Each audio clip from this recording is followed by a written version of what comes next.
और चलिए बढ़ते आगे, ग्वालियर से बड़ी खबर, जहां पर आत्महत्या के मामले में सुसाइड नोट अब सामने आया है। पुलिस ने सुसाइड नोट बरामद किया और पुलिस ने लाइसेंसी बंदूक भी बरामद कर ली है। तो बेटे के प्रेम विवाह से पिता नाराज थे और ग्वालियर में एक पिता के सुसाइड करने के मामले में आपको बता दें कि सुसाइड नोट सामने निकल कर आया है। तो पुलिस ने मौके से सुसाइड नोट और लाइसेंसी बंदूक जब्त कर ली है। और सुसाइड से पहले छोड़े गए सुसाइड नोट में पिता ने लिखा है कि ये कैसा कानून है जो बेटी के बालिग होते ही पिता से उसके सारे अधिकार छीन लेता है।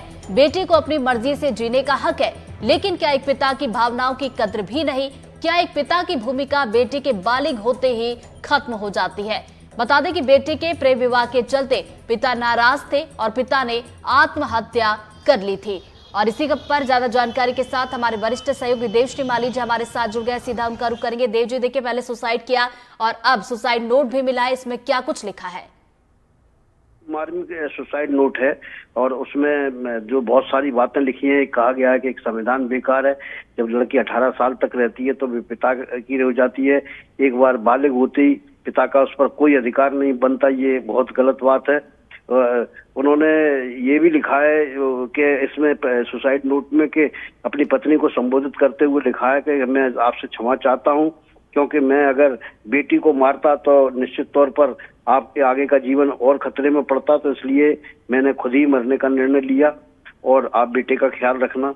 इस तरह की तमाम सारी जो मार्मिक बातें हैं वो लिखी हैं। उन्होंने किसी पे आक्षेप नहीं लगाया, कोई ऐसी चीज नहीं कही। तो इससे एक तरह से काफी ही सवाल इससे खड़े हो गए हैं कि आखिर जिन द्वंद्व के बीच में जो माता पिता होते रहते हैं उसी की तरफ उसी का खुलासा इसमें किया गया है। देखिए, सुसाइड नोट तो यहाँ पर सामने निकल कर आया है, पुलिस भी इस पूरे मामले की जांच कर रही है। पुलिस का क्या कुछ कहना है?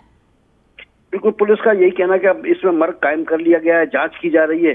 चूंकि ये तो क्रिस्टल क्लियर है कि इसमें उन्होंने सुसाइड किया है, वहां का जो फॉरेंसिक जांच हुई है वो भी मिल गई है, बाकी सारी चीजें भी मिल गई हैं। अब पुलिस इसमें जो जैसा कि अमूमन होता है सुसाइड के केस में, मर्ग को सुसाइड के केस में बदलेगी और फिर इसमें आगे की कार्रवाई होगी। क्योंकि इसमें कोई दूसरा पर उन्होंने आरोप नहीं लगाया है, इसलिए अभी ये कहना भी संभव नहीं है कि इसमें आगे और क्या होगा। चलिए, बहुत बहुत शुक्रिया देव जी आपका तमाम जानकारी के लिए।